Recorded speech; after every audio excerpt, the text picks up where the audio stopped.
Урматтуу мекендештерим, азыркы учурда бир тарапта коронавирус илдетинин кесепеттери, экинчи жагында экономика тескери таасир этчү коркунучта турат. Дүйнөнү дүрбөлөңгө түшүргөн Кыргызстан элибиздин аман эсен алып чыгуу үчүн болгон күч аракетибизди жумшап жатабыз. Илдеттин жайлуусуна бөгөт коюу, жарандарыбыздын ден соолугун жана өмүрүн сактоо үчүн өзгөчө кырдаал жана өзгөчө абал режимдерди киргиздик.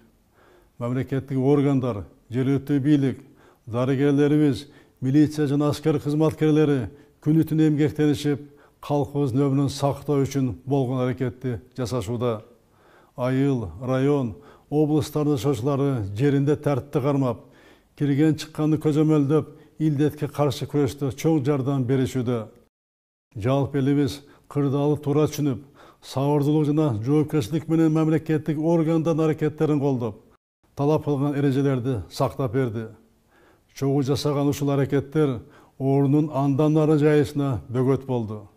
Эми экономикабызды жандандыруу үчүн ишкерликтин айрым багыттарына уруксат берилди. Алар өз жумушун кайрадан баштады. Мындан ары баардык тармактар боюнча бизнестин ишмердигин акырындап ордуна келтирүүгө муктажбыз. Бирок адамдарыбыздын ден соолугу жана өмүрү баарынан кымбат.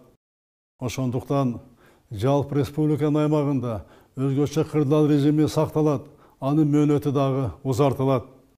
Өзгөчө абал режимин алынып салынса да, ар бирибизден катуу тартипти сактоо, санитардык гигиеналык эрежелерди бекем кармануу талап кылынат.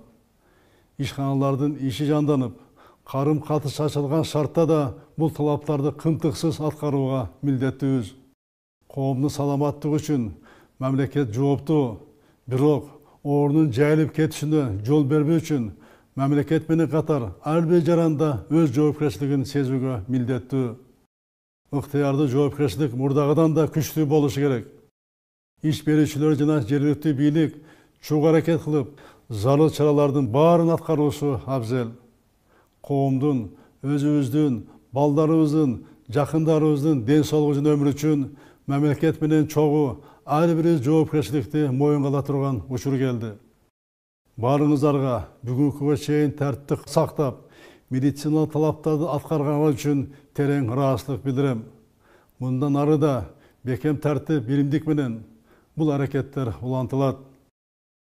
Урматтуу мекендештерим, бүгүн жеңиш күнү Манас бабабыздын жолун улап, элин коргогон аталарыбыздын эрдигин сыймыктануу менен эстейбиз. Согуш жылдарын башынан өткөргөн ардагерлерибиздин катары тилекке каршы жылдан жылга суюлууда. Курман болгондордун жана кан майдандан аман келип, кийин арабыздан өтүп кеткендердин элесине таазим этебиз. Урматтуу согуш ардагерлери, урматтуу ооруктун эмгекчилери, сиздерди сый урмат менен кадырлоо ар бир кыргызстандын ыйык милдети. Дагы бир жолу улуу жеңиш күнү менен куттуктайм.